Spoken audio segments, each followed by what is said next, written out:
Hello, my name is Cassia, and for as long as I can remember, my family made sure I knew one thing. I didn't belong. It wasn't just the lies, the manipulation, or the favoritism.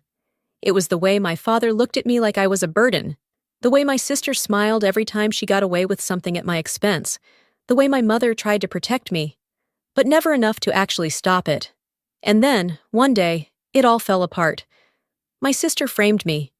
My father didn't hesitate. He threw me out like I was nothing. And as I walked away, she laughed, saying the words I'll never forget. "Good luck, loser." I had nothing. No home, no safety, no family to turn to. But what they didn't know was that in just a few days, everything would change. Because karma has a funny way of coming back around. What happens when the people who betrayed you finally get what they deserve? When the mother who once stayed silent decides to fight back. The house on Meadowbrook Lane had always looked inviting from the outside. A classic two-story, painted a soft shade of blue, with white shutters and a perfectly manicured lawn. It was the kind of place that neighbors admired, the kind that suggested warmth and love within its walls. But for me, it had never been a home. I stepped out of my car, gripping the handle of my suitcase a little too tightly. The weight of old memories settled on my shoulders the moment I looked up at the front door. I had spent years trying to convince myself that coming back wouldn't feel this way, that I had outgrown the unease that crawled up my spine every time I set foot on this porch. But it was always the same. I took a slow breath and stepped inside.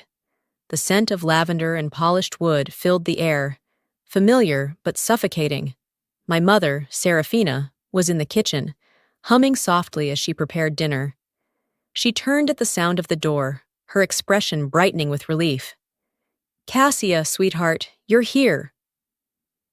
Her embrace was warm, the only true comfort I had ever known in this house. But before I could fully sink into it, I heard another voice, light, sing-song, and laced with just the right amount of false surprise. "Well, well, look who finally decided to grace us with her presence." Ophelia. I turned to see her standing in the living room, perched on the armrest of the couch, like a queen surveying her kingdom. She had always been beautiful, effortlessly charming, the kind of woman who could make a room gravitate toward her without even trying. And she knew it. "Still dressing like a corporate drone, I see," she mused, eyeing my navy blazer and pressed slacks with thinly veiled amusement. I ignored her, setting my suitcase down beside the stairs. "Where's Dad?" The question barely left my lips before his voice rang from the study. "Cassia!" Magnus Calloway emerged, his presence as imposing as ever. He was a tall man, built like he had been carved from stone, with sharp features that softened only for Ophelia. He barely looked at me before gesturing toward the dining table. "Sit. We need to talk." A sinking feeling settled in my stomach, but I obeyed. I had spent a lifetime following his orders, after all. Ophelia trailed after us, a smirk dancing on her lips. She slid into the chair across from me, resting her chin on her hand like she was about to enjoy a performance. Then, with a perfectly executed pout, she said, "Cassia broke my laptop." I blinked. "What?" "My MacBook." She tilted her head. "The one Dad bought me last month. I found it cracked this morning." I let out a sharp breath, trying to suppress the immediate surge of frustration. "I didn't touch your laptop, Ophelia." But she was already turning to Magnus, her voice laced with practiced disappointment. "She was in my room last night. Maybe she knocked it over and didn't notice." Magnus barely hesitated. His gaze locked onto me, cold and unreadable. "Is that true?" I felt the anger rise in my chest, the same anger I had swallowed down my entire life. "No, it's not. I wasn't anywhere near her room." Serafina stepped forward, concern etched into her features. "Magnus, you can't just assume—" "I don't assume," he cut her off sharply. "I know when someone refuses to take responsibility for their actions." His eyes bore into mine, as if daring me to argue. "You need to be more careful, Cassia. If you can't respect other people's property, you'll have to face the consequences. I clenched my fists beneath the table. And what consequences are those? He leaned back, folding his arms. No more access to the family accounts. You're on your own financially. I stared at him, disbelief slamming into me. You can't be serious. Ophelia gave a tiny, satisfied shrug. Oh, I'm very serious, Magnus said. Maybe this will finally teach you some accountability. The injustice of it all made my pulse hammer in my ears. But I had been here before, fighting a battle that had already been decided before I even stepped onto the field. There was no point. I pushed back my chair and stood. Fine. Without another word, I turned and walked out. I didn't stop until I reached the backyard, the crisp evening air cooling my heated skin. I took slow, measured breaths, trying to force my emotions back into place. My phone buzzed in my pocket. I pulled it out, expecting a message from my assistant at work. Instead, it was my boss. I hesitated before answering. Hello? Cassia. His voice was sharp. I just got out of a meeting with the partners. The email with the quarterly reports never went out.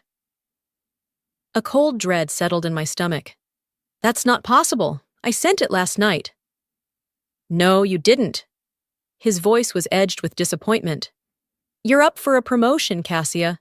This kind of mistake doesn't reflect well on you.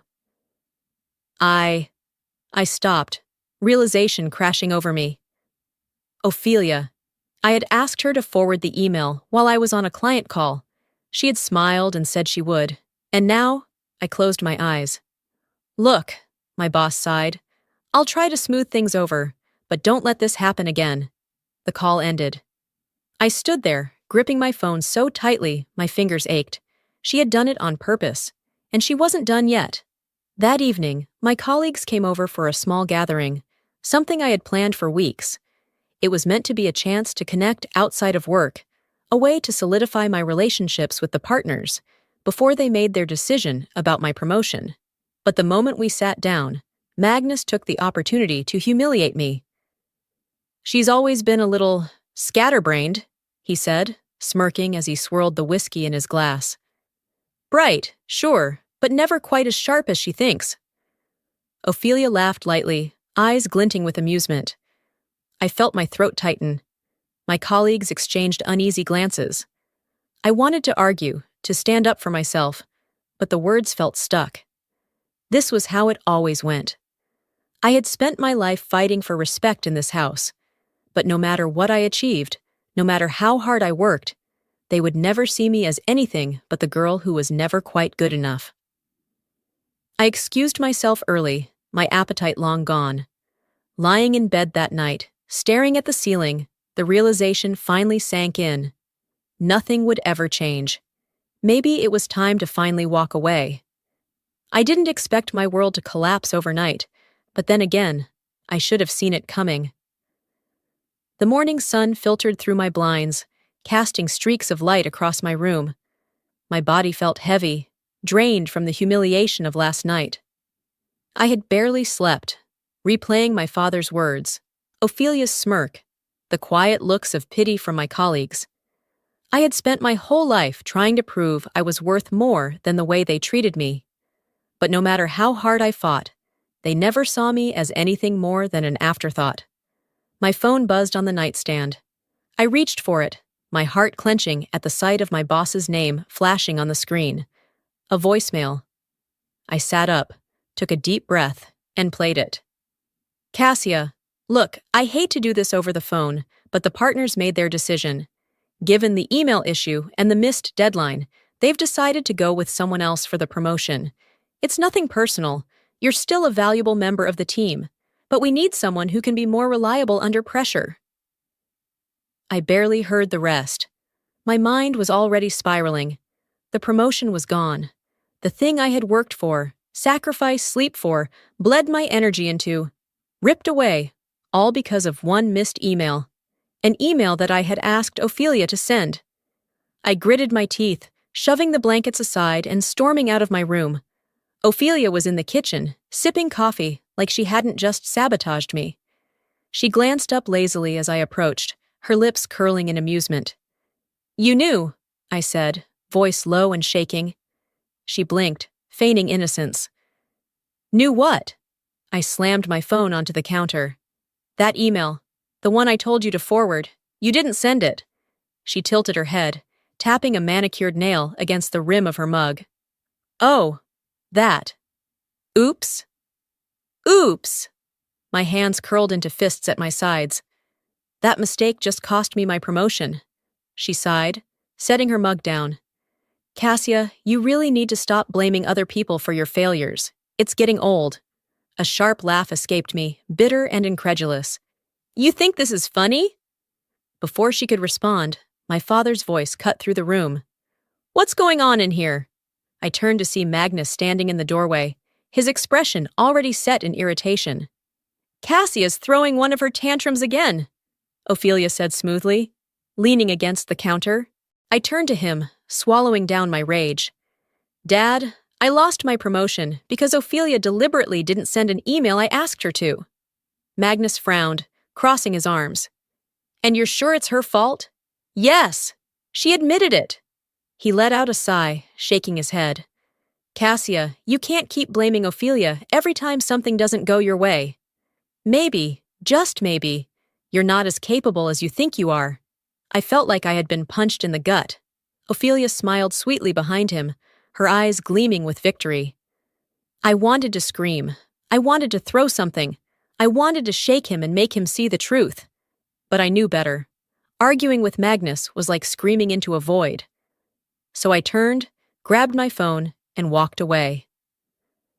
That afternoon, I watched from the corner of the living room as Magnus presented Ophelia with a brand new designer handbag. "A little reward for all your hard work in school," he said, ruffling her hair like she was 12 instead of a grown woman.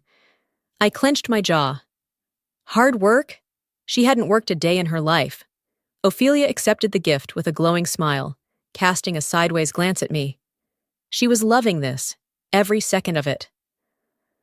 Serafina stood near the kitchen, arms crossed, her mouth set in a tight line. Our eyes met briefly, and I saw the silent apology there, but she said nothing. She never did. I let out a short laugh, shaking my head. "You really don't see it, do you?" Magnus turned to me, his expression cooling. "See what?" "This." I gestured toward Ophelia, toward the expensive gift in her hands. "The way you treat us differently. She does nothing and gets rewarded. I work my ass off and I get nothing but criticism." Magnus scoffed. "You wouldn't understand, Cassia. Ophelia actually works hard." I barked out a humorless laugh. "Right, of course. She works so hard manipulating you." His face darkened. "That's enough." Ophelia smirked behind him, lifting her new handbag in my direction like a trophy. I turned away before I did something I'd regret. That evening, Magnus stormed into the house, his face red with fury. "Who scratched my car?" I looked up from my book, confused. "What?" "The side mirror is broken. There's a huge scratch on the passenger side. Someone did this, and they're going to pay for it." Ophelia, lounging on the couch with her phone, didn't even look up as she said, "I saw Cassia near the car earlier. Maybe she backed into something?" I shot up from my seat. "Are you kidding me? I wasn't even near your damn car, Ophelia." Magnus turned to me, eyes narrowing. "Is that true?" I let out a sharp breath, my frustration boiling over. "Yes, I had nothing to do with it." Serafina finally spoke up, stepping forward. "Magnus, we don't even know if Cassia was near the car." "Don't defend her, Serafina," he snapped. "She needs to take responsibility for once in her life." I felt like I was suffocating. No matter what I said, no matter what I did, I was always the villain in his eyes. And then, the final blow.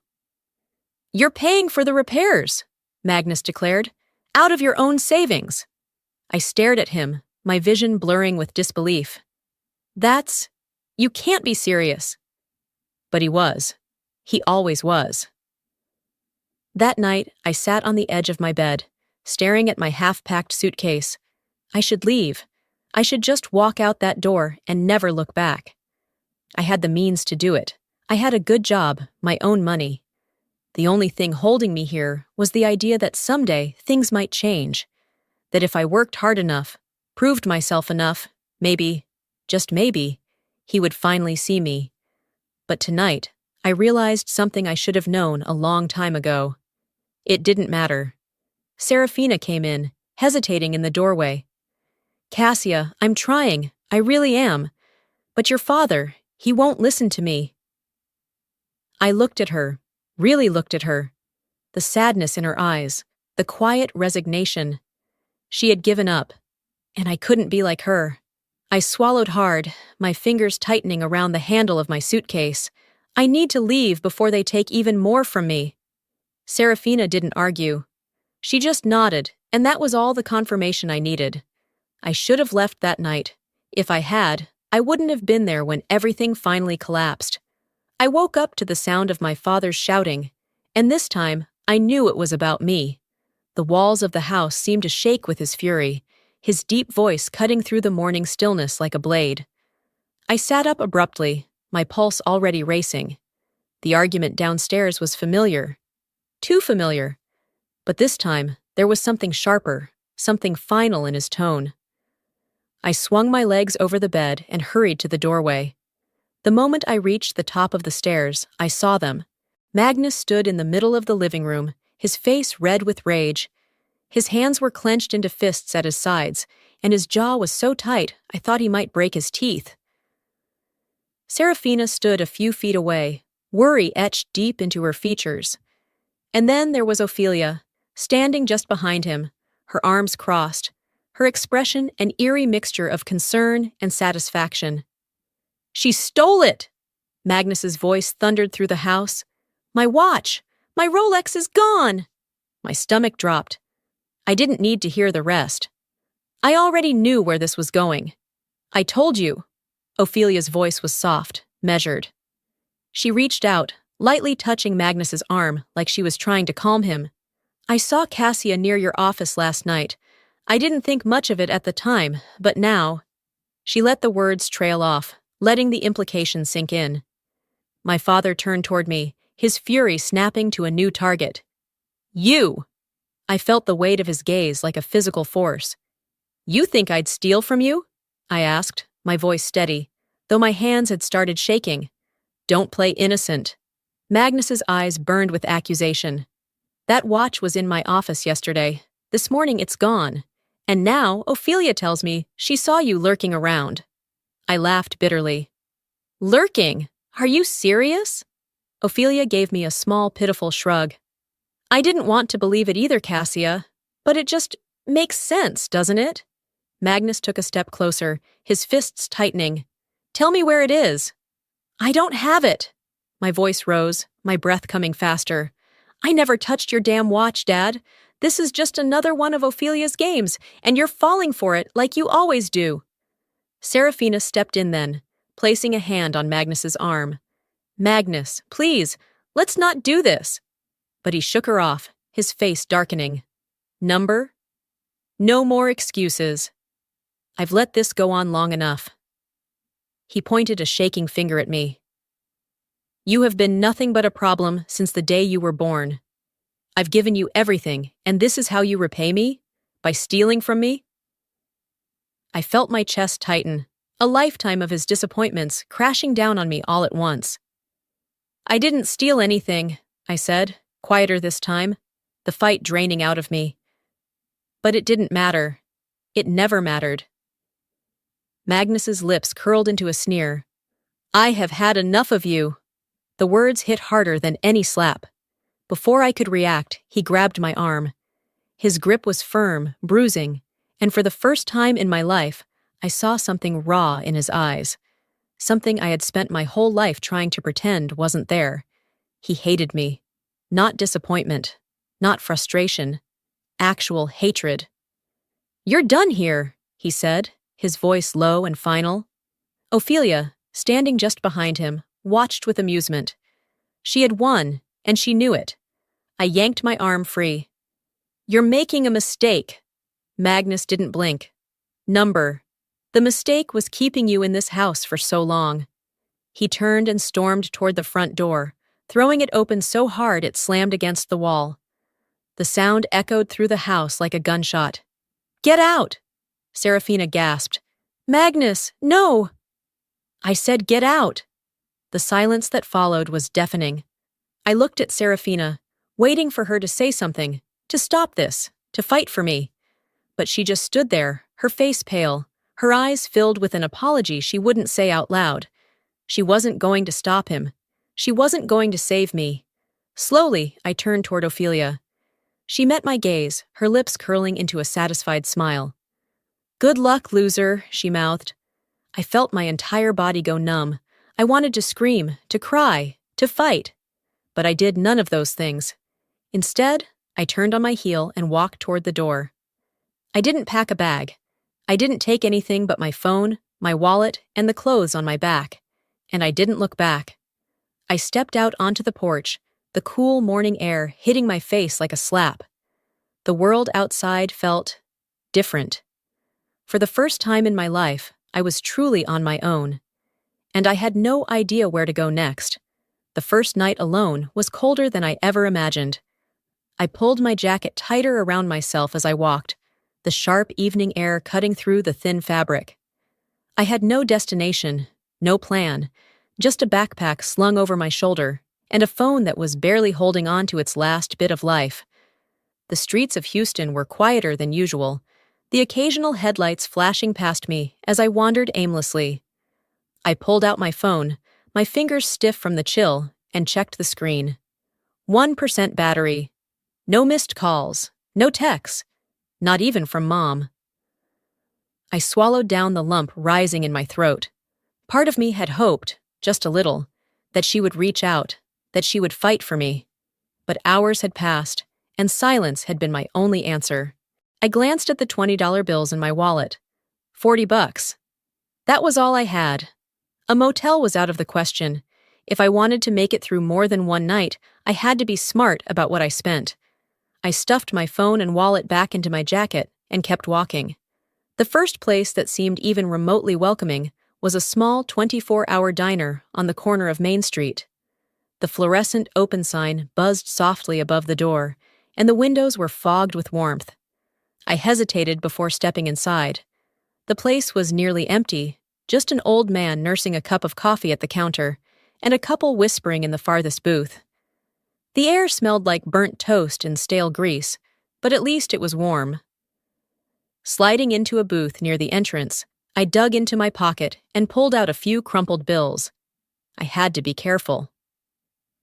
A waitress walked up, her expression polite but tired. "What can I get you, hun?"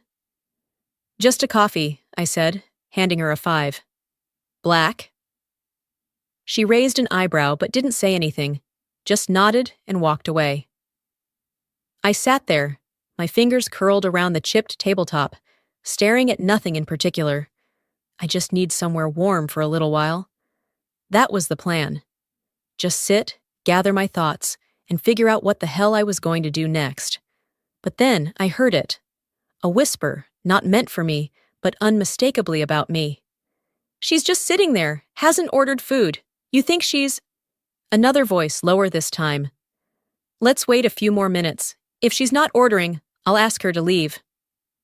The waitress, and her manager. I swallowed the shame rising in my chest. My coffee hadn't even arrived yet, and I was already being treated like a problem. I didn't wait. Before they could say anything else, I stood up and walked out, the warmth of the diner disappearing as quickly as it had come. I ended up at a bus stop, not because I had anywhere to go, but because it had a bench. I sat down, hugging my arms around myself, trying to ignore how exposed I felt. This is what it feels like to have nothing. The street was mostly empty, the occasional car passing by, but I could still hear the distant sound of laughter from somewhere down the block. A group of teenagers walked by, their voices carrying in the still night air. One of them whistled. I shifted uncomfortably, pulling my jacket tighter. Don't look at them, don't react. They kept walking, but my heart pounded harder than it should have.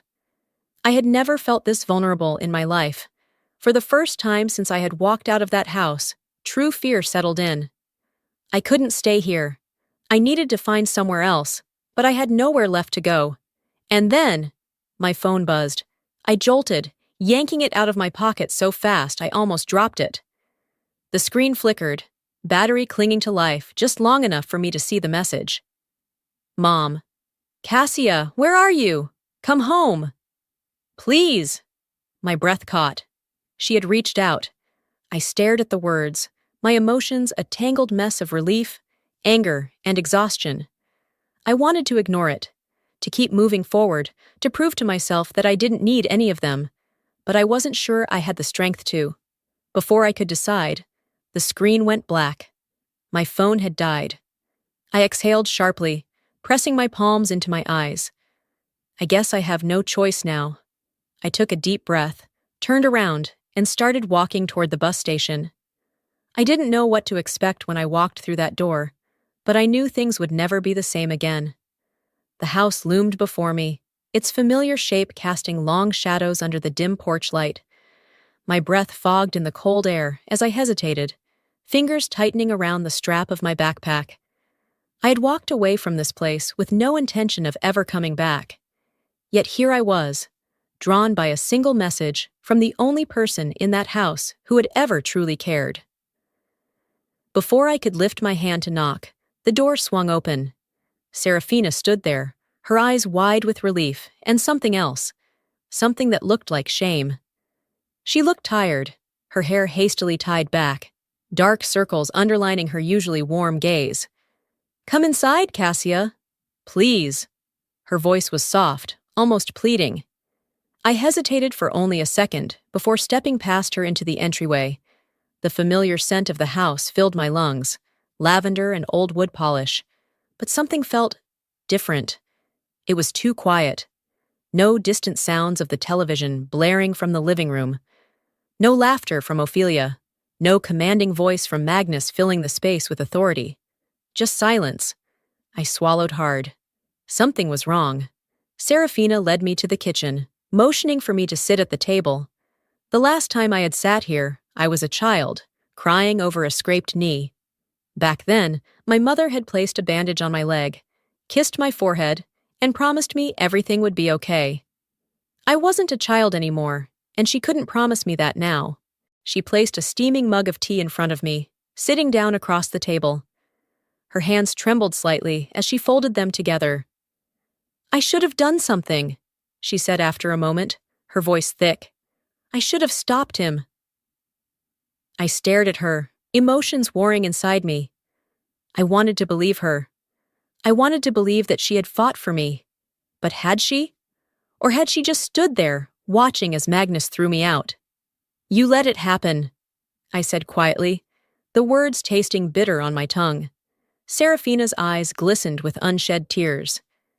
"I tried, Cassia. I begged him to reconsider, but he refused to listen." She shook her head, exhaling shakily. "He's too proud, too blind to see what Ophelia's doing to you." I studied her face, searching for any sign that this time would be different. "Are you finally ready to stand up to him?" I asked. She hesitated. Just for a second.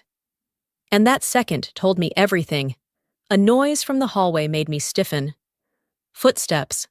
I turned as Magnus stepped into the kitchen, his presence immediately filling the space. He was composed, arms crossed over his chest, his expression unreadable. Ophelia followed closely behind him, her movements as effortless as ever. She leaned against the doorway, arms folded, her lips curled into an almost smile. "Didn't expect to see you back so soon," she mused. My fingers curled into fists beneath the table. "I bet you didn't." Magnus's gaze swept over me, impassive. His voice was flat when he spoke. "If you've come back expecting an apology, you won't get one." The words shouldn't have surprised me, but they still felt like a slap. I clenched my jaw, forcing myself to meet his gaze. "I didn't come back for you," Magnus scoffed, shaking his head. "Then why are you here?" The air in the kitchen crackled with tension. I could feel the weight of Ophelia's smirk, the smug victory still dancing in her eyes. She thought she had won. Maybe, in a way, she had. I swallowed hard, refusing to let them see me break. I came back because Mom asked me to. Magnus exhaled sharply, rubbing his temples. Serafina, this is ridiculous. You shouldn't have brought her back. Serafina didn't move. She didn't flinch. Instead, she stepped forward, placing herself between me and Magnus. No, Magnus. Her voice was steady, stronger than I had ever heard it. She is my daughter, and she is staying here. The room went completely still. Magnus blinked, as if he hadn't heard her correctly. Ophelia's smirk faltered slightly, her confidence shaken by the sudden shift in dynamics. For the first time in years, my mother was standing up for me. I wanted to believe it would last, but I knew this wasn't over yet. The battle lines had been drawn, and Magnus didn't like to lose.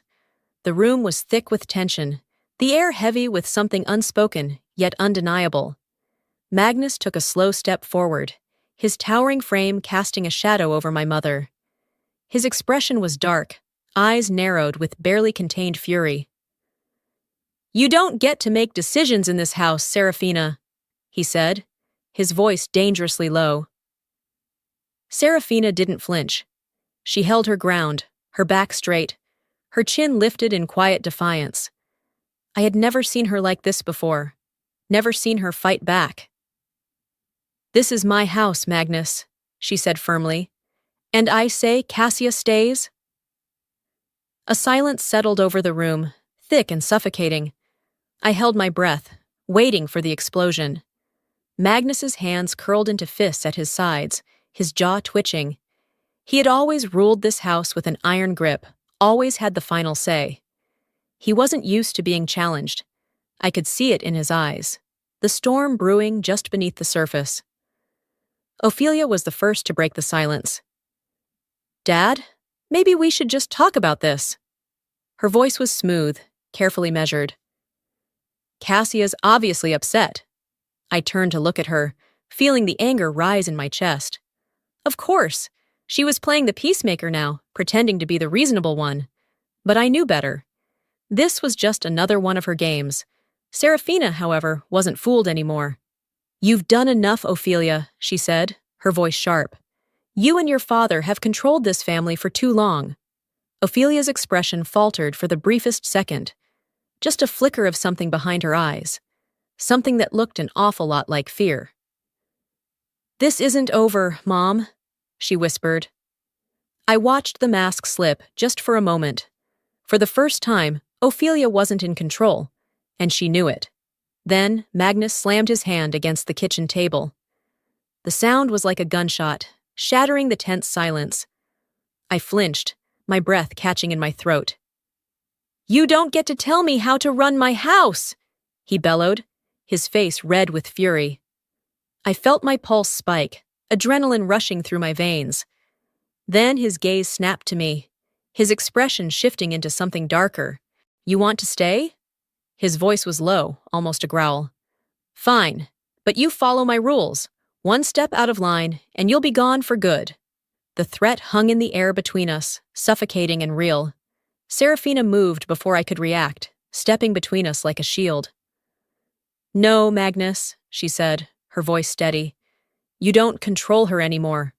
Magnus's nostrils flared, his eyes wild, but something had shifted. For the first time, he wasn't the one calling the shots. I swallowed, my heartbeat hammering in my ears. This was it. The moment everything truly changed. I took a step forward, my voice steady despite the storm raging inside me. You're right, Dad, I said, each word slow and deliberate. This is your house.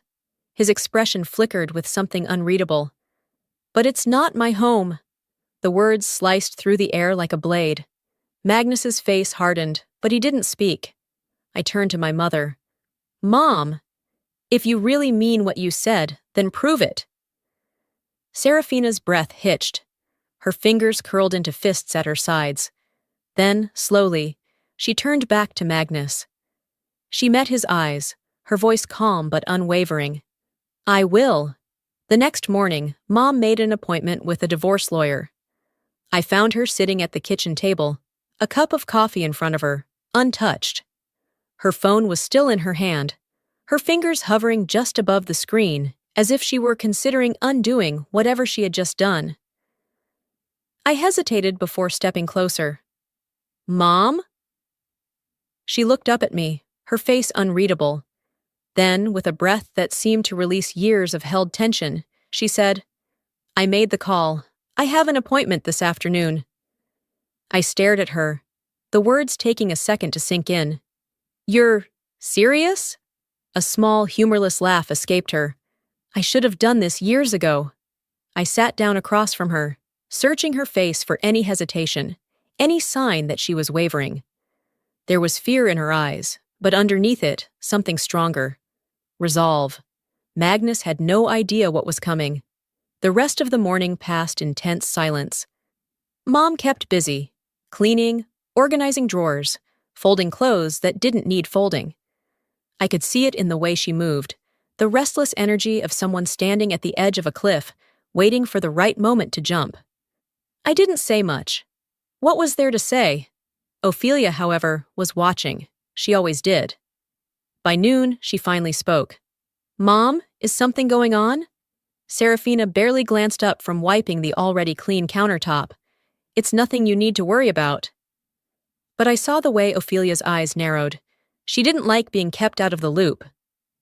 "Really?" she pressed, her voice laced with suspicion. "Because you've been acting off." Serafina met her gaze, calm and unreadable. "I'm just tired, Ophelia, that's all." For once, Ophelia didn't seem convinced. She lingered in the doorway a second longer before walking away, but I caught the flicker of something behind her carefully constructed mask. Paranoia. She felt it. The shift. And for the first time, she had no idea what was coming next.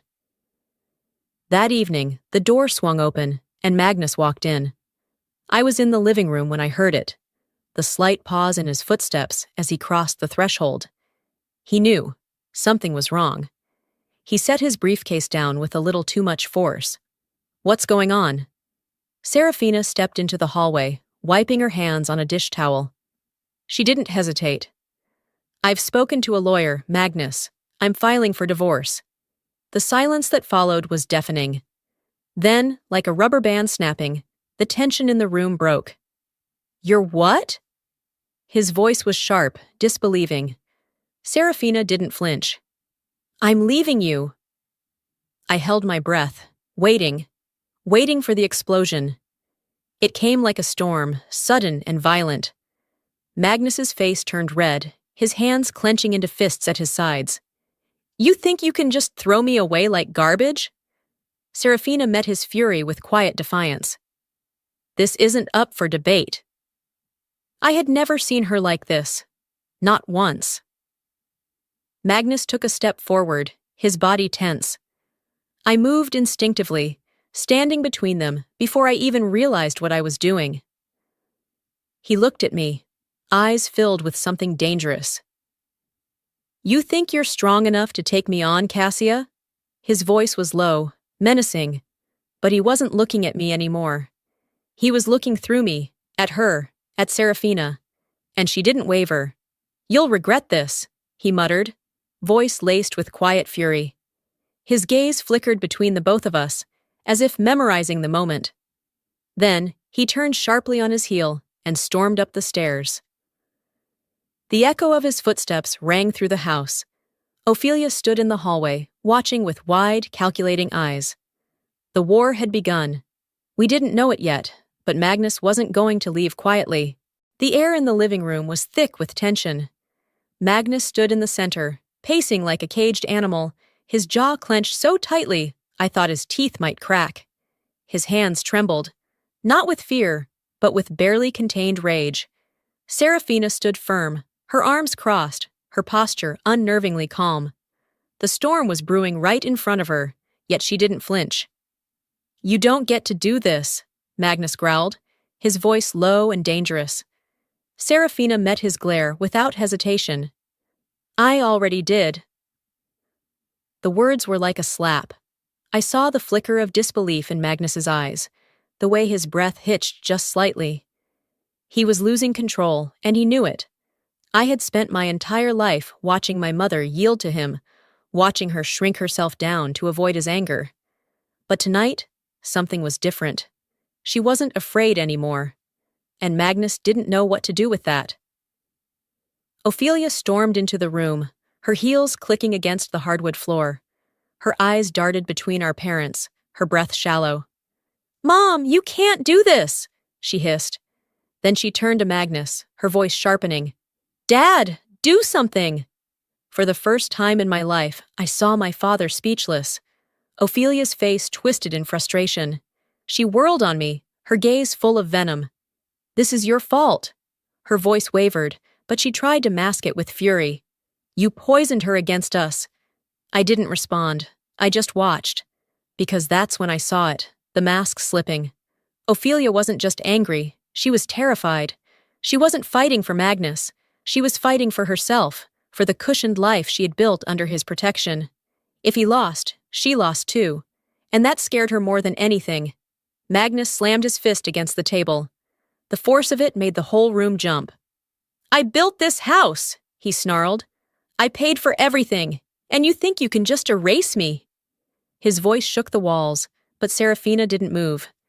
I could feel my heartbeat in my throat as he turned toward her, stepping closer. His hands were still shaking, his breathing uneven. I saw something in his eyes then. Something dark. Something dangerous.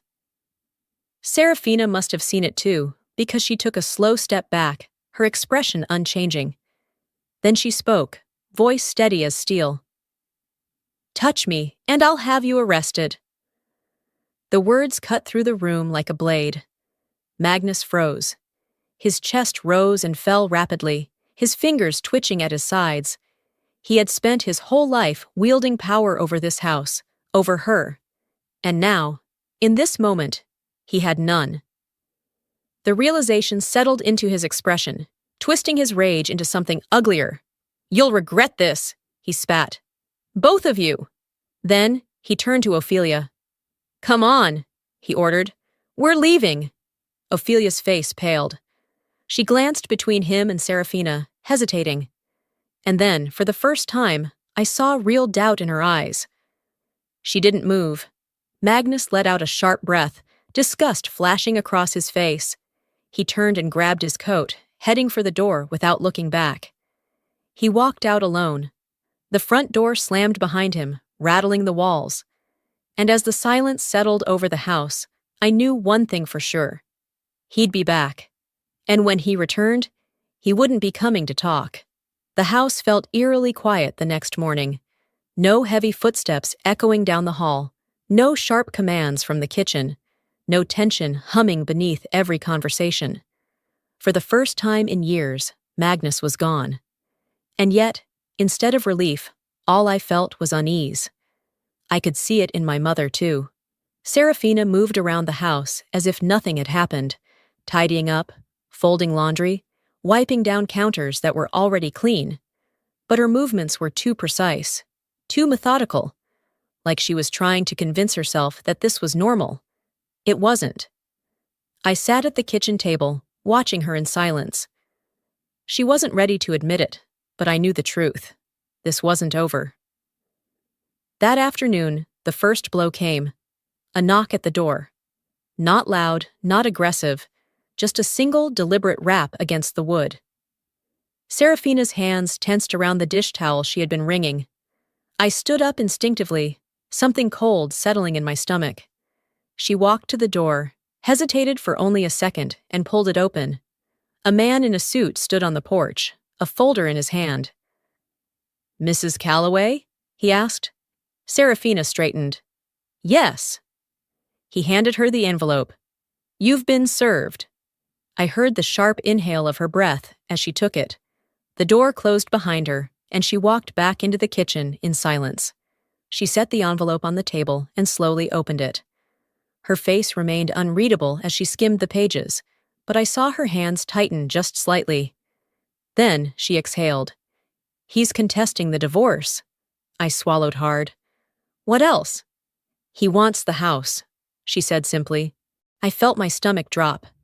"He's trying to ruin you." She nodded, but when she finally looked at me, there was no fear in her eyes, only determination. Then we fight.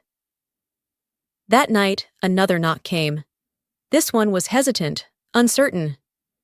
I glanced at the clock, almost midnight. Frowning, I walked to my bedroom door and opened it. Ophelia stood there, arms crossed, her lips pressed into a thin line. For a moment, we just stared at each other. "Are you lost?" I asked dryly. She huffed, but didn't rise to the bait. "You have to talk to Mom." I raised an eyebrow. "I talk to Mom every day." Ophelia let out an impatient breath. "Dad is going to destroy us all if she goes through with this." I leaned against the doorframe, folding my arms. "Since when do you care?" Ophelia's jaw clenched. "This isn't about me." I tilted my head, studying her. And then I saw it, the flicker of fear beneath her frustration. "This isn't about me, is it?" I said slowly. "You're just scared of losing everything." She flinched, but didn't deny it. I let out a humorless chuckle. "You really thought he'd protect you, didn't you?" Ophelia's eyes darkened. "You don't understand, Cassia. You've never understood." "Then explain it to me," I challenged. She opened her mouth, but no words came. She hesitated for a beat too long, then turned on her heel and walked away. I watched her retreat, the weight of realization pressing down on me. The cracks in her world were starting to show. And she knew it. The phone rang an hour later. Serafina was in the living room, sitting with a book in her lap, though I doubted she had read a single word. When the shrill sound pierced the silence, she didn't even flinch. She reached for the phone, checked the caller ID, and pressed the answer button. "Hello, Magnus," she said, her voice cool. I sat on the couch across from her, my pulse spiking. The voice on the other end was low and measured. "You think you can win this, Serafina?" Serafina's fingers tightened around the phone. "This isn't about winning, Magnus. This is about freedom." A slow, cruel laugh filtered through the speaker. "You'll never be free of me." My skin crawled at the certainty in his voice. Serafina held the phone to her ear for a moment longer. Then, without another word, she hung up. The silence that followed felt heavier than before. I met her gaze. "He's not going to stop," she nodded. "I know." I exhaled. "What do we do now?" She set the phone down, her face unreadable. "We prepare." As Mom hung up, I knew this fight was far from over. We had underestimated him, and that was our first mistake. The next morning, the doorbell rang, its sharp chime slicing through the quiet house. I exchanged a glance with Mom before she stood, moving toward the door with careful steps. A man in a crisp suit stood on the porch, holding a thick envelope in his hands. He gave a polite nod before handing it over. "Mrs. Calloway, you've been served." Mom didn't react. No flinch, no hesitation. She took the papers and shut the door behind her. I watched as she walked to the kitchen table, her movements slow but deliberate. She unfolded the documents, her eyes scanning the words, her fingers tightening around the pages. Then, softly, she murmured, "He wants to leave us with nothing." I stepped closer. "What?" Mom exhaled, pressing her lips together before looking up at me. "He's contesting everything. He wants the house, the assets, full control of the finances." She turned another page, her expression unreadable. "He's claiming he supported this family financially, that I wouldn't have what I do without him." I felt the heat of anger rise in my chest. "That's a lie. You paid for everything. You carried this house while he—" "I know." Her voice was steady, but I saw the way her hands trembled just slightly. I clenched my fists. "Then we won't let him." Ophelia stormed into the kitchen an hour later, the papers clutched in her hand like a weapon. "Mom, you have to stop this," she snapped, her voice shrill. "He's going to ruin us." Mom didn't even glance at her. "He's the one doing this, not me." Ophelia's expression twisted, her breathing shallow. "You think this is just about you?" She waved the documents in frustration. "This affects all of us. If he takes the house, he won't." "But what if he does?" Ophelia's voice wavered. Maybe if we just talk to him? I let out a sharp laugh, cutting her off. Talk to him? Since when has talking to him ever changed anything? Ophelia shot me a glare, but this time there was something beneath it. Uncertainty. She was finally realizing she had bet on the wrong side. 2 days later, we sat in the courtroom, waiting for the first hearing to begin. The air was thick with tension, the cold sterility of the room doing nothing to settle my nerves.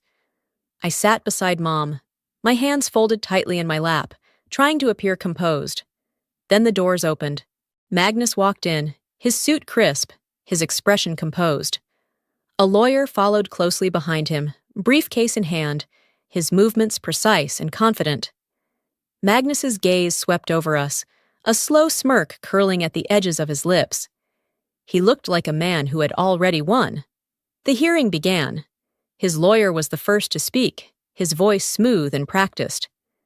Your Honor, my client has provided for this household for years. His financial contributions ensured the stability of his family, and it is only fair that he be awarded the majority of shared assets, including the home. I felt my nails dig into my palm. Lies. Mom's lawyer didn't even blink before responding.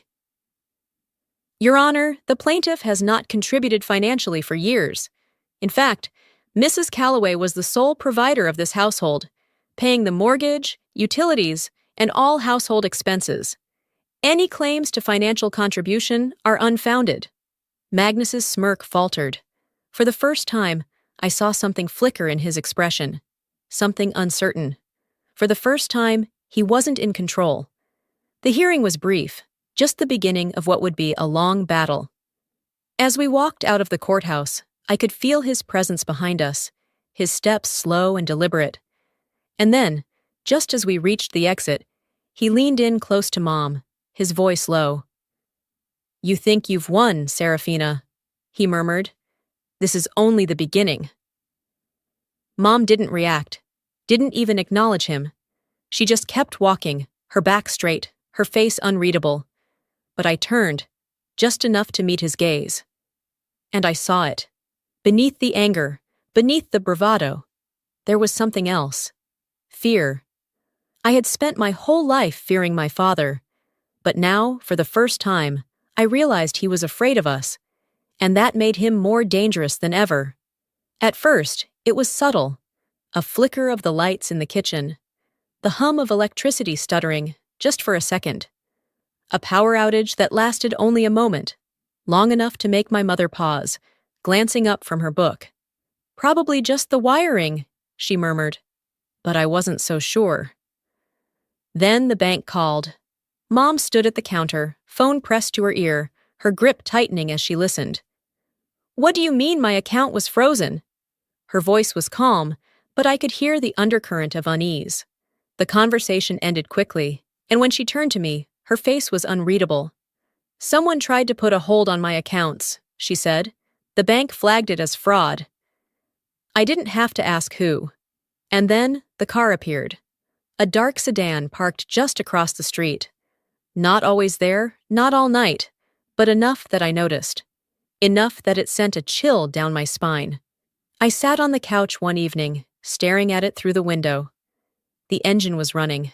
Someone was inside. But they never got out. He's trying to scare us, I murmured. Mom stood behind me, arms crossed. No, she exhaled. He's trying to break us. Ophelia was quieter than usual. She moved through the house like a ghost. Her usual arrogance faded. I caught her watching Mom more than once, studying her like she was trying to read between the lines of something unspoken. One evening, she slid into the seat across from me at the dining table. We should talk to Dad, she said suddenly. Try to calm him down. I set my fork down, staring at her in disbelief. Are you serious? Ophelia didn't meet my eyes. You're scared, I realized. You think he's going to come after you next. She exhaled, rubbing her hands together, looking smaller than I had ever seen her. For the first time, I saw it. She wasn't just a manipulator, she was a product of him. And now, without his protection, she was just as lost as the rest of us. The pounding on the door woke me in an instant. I bolted upright, my heart hammering. It was nearly 2 a.m. Another loud bang echoed through the house. I threw off my blanket and rushed to my window, peering down. My stomach turned to ice. It was Magnus. Serafina was already in the hallway when I stepped out, her face pale but composed. "Don't open it," she whispered. The pounding continued. "You think you can take everything from me?" Magnus's voice boomed through the door, raw with fury. I pressed myself against the wall, my breath shallow. Then, bang! Glass shattered somewhere downstairs. Mom flinched, then grabbed her phone, dialing. "I'm calling the police!" Magnus laughed from outside, a dark, guttural sound. "You think they can protect you?" I swallowed hard, my pulse racing. This wasn't going to end with words. By the time the police arrived, Magnus was gone. They took our statements, glanced at the shattered window, and nodded solemnly as Mom filed for a restraining order. But we all knew it wouldn't stop him. Ophelia sat on the couch, staring at the shards of glass scattered across the floor, her face unreadable. For the first time, I saw true fear in her eyes. I turned to my mother, my voice quiet but firm. "We have to end this. Before he does. Because if we didn't stop him now, we might not get another chance." And Magnus was about to prove exactly how far he was willing to go. The morning after the attack, the house felt different. Not just because of the shattered window or the cold breeze that snuck in through the temporary plastic covering. It was something else, something heavier. Mom stood in the living room, staring at the glass shards still scattered on the floor. She held the phone to her ear, speaking in hushed, clipped tones. I knew who she was talking to. Her lawyer. "We're moving forward with the restraining order," she said, her voice steady, "and I want to discuss the financial dispute." I watched her, noticing how stiff her posture was, how the exhaustion clung to her shoulders. She had always carried so much weight, but for the first time, I could see it wearing her down. "I should have done this years ago," she whispered as she hung up. I swallowed, nodding, but there was a pit in my stomach. "It won't stop him. He won't let us go that easily." She turned to me, her gaze unwavering. "Then we won't make it easy for him either." By noon, another letter arrived. I saw the official-looking envelope before Mom did. My stomach twisted as I picked it up from the mailbox, my fingers tightening around it. The return address was from Magnus's lawyer. Another attack. Mom took the envelope from me, her expression unreadable as she tore it open and unfolded the papers. Her eyes moved across the page, and then, just for a second, I saw it. The flicker of unease. "He's demanding financial compensation," she murmured. I frowned. "What?" "He's claiming he contributed to the home's finances and is entitled to half of everything." My blood boiled. "That's a lie." Mom exhaled through her nose, setting the papers down with deliberate calm. "Of course it is." I watched her closely, noticing how her hands trembled before she balled them into fists. "He's trying to bleed you dry," I said. She lifted her chin. "Let him try." But I knew the truth. This wasn't just about money. This battle wasn't going to end in court. It was about to get personal. Ophelia was pacing when I walked into the kitchen later that evening. The house had been quiet since the letter arrived, but she was anything but. Her arms were folded, her lips pressed into a thin line. "Mom," she started, hesitant. "Maybe we should settle. Maybe it's not worth it." I stiffened. Mom turned from the sink, giving Ophelia a sharp look. "Are you suggesting we let him win?" Ophelia's mouth opened, then closed. I exhaled slowly, watching her closely. "You're scared," I said. She flinched, but didn't deny it. "He's our father, Cassia." Her voice was quieter now, almost pleading. The air between us grew heavy. For so long, I had resented her, hated the way she always took his side, the way she always stood in his shadow. But now I saw it clearly. She wasn't just complicit, she was trapped, but that didn't mean I was going to save her, and I wasn't going to let her drag us down with her. "The lines have been drawn, Ophelia," I said finally. Pick a side. She didn't answer. Maybe she already had. That night, the final warning came. I had been walking past the front door when something caught my eye. A thin white envelope barely sticking out from beneath the doorframe. I hesitated before reaching for it, dread curling in my gut as I pulled it inside. Inside, there was only a single sheet of paper. A note. You can't hide behind the law forever. I always win. No signature, no threats spelled out. Just a message, a promise. I clenched my fists, my pulse pounding in my ears. I turned to Mom, handing her the letter. She read it, her expression unreadable, then set it down. She didn't look afraid. She looked furious. It's time to end this, I said, voice steady. Once and for all. Magnus had declared war, and we were finally ready to fight back. The night before the final hearing, I had a feeling something bad was going to happen. I just didn't know how right I was. The house was quiet. Too quiet. Mom was in the kitchen, wiping down the counters for the third time that evening. She wasn't cleaning. She was keeping herself busy, distracting herself from the inevitable. Tomorrow, it's over, she murmured, more to herself than to me. One more day and we're free.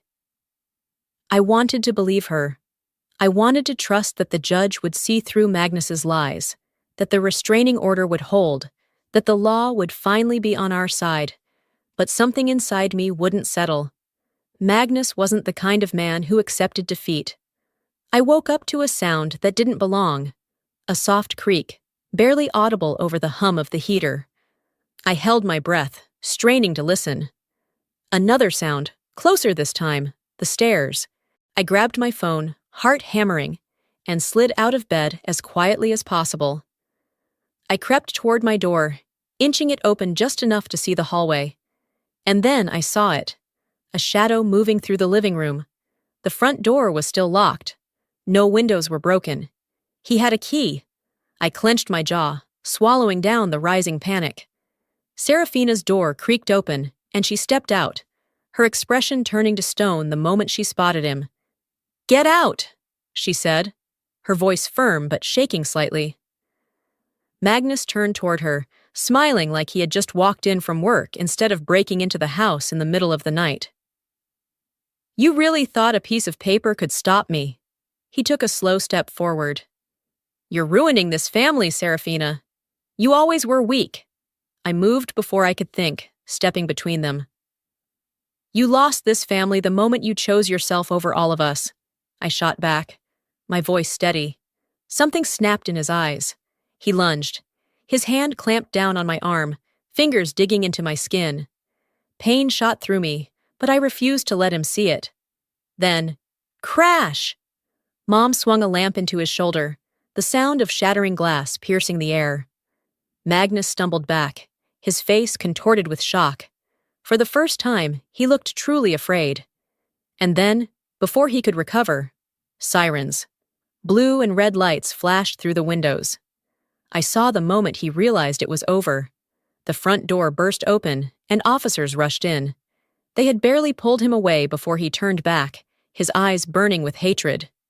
"You think this is over?" he growled. Mom stepped forward, her chin lifted, her voice unwavering. "Yes, I do." Magnus's jaw clenched, but this time he had no power left. The officers led him out, his footsteps heavy against the floor. And then, silence. I exhaled, my whole body trembling. I turned to Mom. For the first time, our house belonged to us. But the damage he left behind would take longer to fix. The next morning, we stood in court for the final time, this time without fear. The air inside the courthouse was sterile, the walls a dull shade of beige, but for the first time, I didn't feel suffocated by them. This place had been a battleground for months, a place where Magnus had tried to manipulate, control, and destroy us. But today, we weren't the ones on trial. I glanced at my mother. She sat beside me, her hands folded neatly in her lap. There was no shaking, no hesitation, just quiet strength. Then, the doors at the back of the courtroom opened. Magnus was led inside, his hands cuffed in front of him. His once pristine suit was wrinkled, his face unshaven. The arrogance that had always radiated from him was gone, replaced with something else: defeat. The judge's voice echoed through the chamber. After reviewing all evidence and testimony, the court has reached its final decision. I held my breath. Full ownership of the property and financial assets is awarded to Serafina Calloway. Relief crashed over me like a wave. The divorce is officially granted, with no financial obligations to the defendant. Mom exhaled slowly. And given Mr. Calloway's repeated violations of the restraining order, combined with his recent acts of violence, this court is issuing a formal sentence which will be carried out immediately. I looked at Magnus, expecting him to fight, to protest, to do what he always did, make himself the victim, but he just sat there, staring ahead. For the first time in his life, he was powerless. Outside the courthouse, the air was crisp and cool. The weight I had carried for years had finally started to lift. I was about to head toward the car when I heard my name. Cassia, wait. I turned, already knowing who it was. Ophelia. She stood a few feet away, her arms wrapped around herself, her expression uncharacteristically hesitant. I need to talk to you. I crossed my arms. Why? Ophelia swallowed, shifting her weight from foot to foot. I didn't know he'd go this far, she said quietly. I thought he was just trying to scare you. I let out a humorless laugh. You thought he was scaring us for fun? She winced. She hesitated. I don't want to lose my family. Something in me tensed, waiting for the anger, the resentment, the years of pain to surge forward. But I felt nothing. You already did. Ophelia's lips parted, but no words came. She knew it was true. For once in her life, she had to face the consequences. I turned away, walking toward the car without looking back. The house felt different when we stepped inside. Lighter. I stood in the middle of the living room, taking it all in. The same walls, the same furniture, the same space that had once felt like a cage. But now, for the first time, it felt like something else. Ours. Mom handed me a cup of coffee, sitting beside me on the couch. So, I murmured, staring at the quiet sunlit room. What now? She smiled. A small, tired, but real smile. Now, she said, we live. For the first time in my life, home wasn't a prison. It was exactly what it was supposed to be, ours. But even as we tried to move forward, the ghosts of the past weren't ready to let us go. The house was quiet. Too quiet. A week had passed since the court ruling, since Magnus had been taken away, since the war had officially ended. And yet, every time the floor creaked or the wind pushed against the windows, my body tensed, waiting for something that wasn't coming.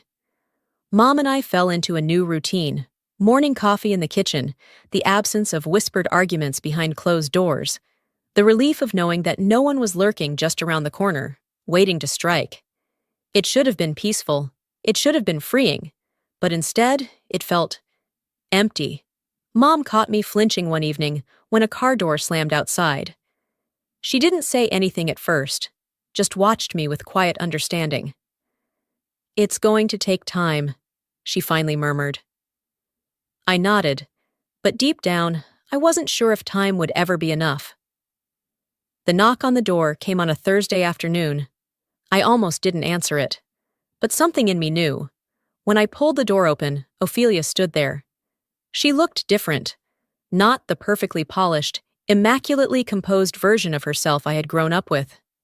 She looked small, tired. For a long moment, neither of us spoke. Then, finally, she said, I don't have anywhere else to go. I exhaled, 1,000 responses flashing through my mind. And what do you expect me to do about that? And that's my problem. How? And you had a place. You chose to burn it down. But instead, all I said was, Why are you here, Ophelia? She swallowed hard, shifting on her feet. I don't know. I don't know who I am without him. Her voice cracked on the last word. Magnus. She wasn't here for redemption. She wasn't here to undo the past. She was here because, for the first time in her life, she had no one to hide behind. I didn't invite her in right away. Instead, I leaned against the doorframe, arms crossed, watching her like I had never really looked at her before. I'm not going to forget what you did, I said finally, and I don't know if I'll ever forgive you. She nodded, the weight of those words settling in. I don't deserve it anyway, she murmured. Silence stretched between us. Two sisters who were never really sisters. After a long pause, I pushed the door open just enough to let her step inside. Not because I trusted her, not because things would ever be okay between us, but because, for the first time, she wasn't pretending. Maybe this wasn't an ending. Maybe it was just the in-between. No matter how much we tried to outrun it, the past would always be a part of us. A month had passed since the courtroom, since Magnus had been taken away, since we had finally won. Life without him was different. There was space now, a quietness in the house that hadn't existed before. The air felt lighter, as if we had been holding our breath for years, and only now were allowed to exhale. Mom filled the silence in small ways. She repainted the kitchen, rearranged the furniture, started attending yoga classes at the community center. I watched as she slowly rediscovered herself, piece by piece, reclaiming the life that had always been hers. I threw myself into work, no longer carrying the weight of my father's judgment every time I stepped into my office. For the first time, my life was my own. But the scars remained. I still tensed when I heard an unexpected noise in the house. Mom still hesitated before answering an unknown number. Some nights I lay awake, replaying his last words in my head. You think this is over? I knew better than to think trauma had an expiration date. One evening, as we sat on the porch, sipping tea, I finally voiced the thought that had been haunting me. It doesn't just go away, does it? Mom sighed, staring out at the dimming sky. No, she admitted, but it gets quieter. Ophelia had been staying with us for a few days, but we all knew it wasn't permanent. She didn't belong here anymore. I saw it in the way she hesitated before entering a room, the way she avoided real conversations, the way she glanced toward the front door as if debating whether to walk through it for good. One evening, she finally said it. I think I'm going to leave town. I looked up from my book, raising an eyebrow. Running away? She shrugged. Starting over. I searched her face, looking for something. Remorse, regret, even the slightest hint of self-awareness. But there was nothing, just exhaustion. And for the first time in my life, I felt no anger toward her. No bitterness, just acceptance. Do whatever you want, Ophelia, I said, closing my book. But don't expect me to save you next time. She nodded, as if she already knew that. The next morning, she was gone. No goodbyes, no long explanations, just a quiet exit. And honestly, that was probably the way it was always meant to be. I stepped onto the porch that afternoon, looking at the house that had once felt like my prison. The walls were the same. The doors, the windows, the floors, they were all still there. But it felt different now. Lighter. Like maybe, just maybe, it could be something else. Mom joined me, coffee in hand, her expression calm. So, what now? I asked. She smiled, a quiet, knowing smile. Now we build something new. I nodded. For the first time, I believed that was possible. We weren't healed yet, but we were free. And maybe that was enough for now. Life doesn't always give us the closure we want. Sometimes healing isn't about forgetting. It's about learning to live with the scars. I spent years believing I was powerless, trapped in a home that never felt like mine. But the truth is, freedom isn't given. It's taken. We don't heal overnight. The past lingers. The pain echoes. But we move forward anyway. Because strength isn't about never falling. It's about standing up every time we do. If this story spoke to you, if you believe in resilience, in reclaiming your voice, then stay. There's more to share, more to heal, more to grow. Subscribe, and let's walk this journey together.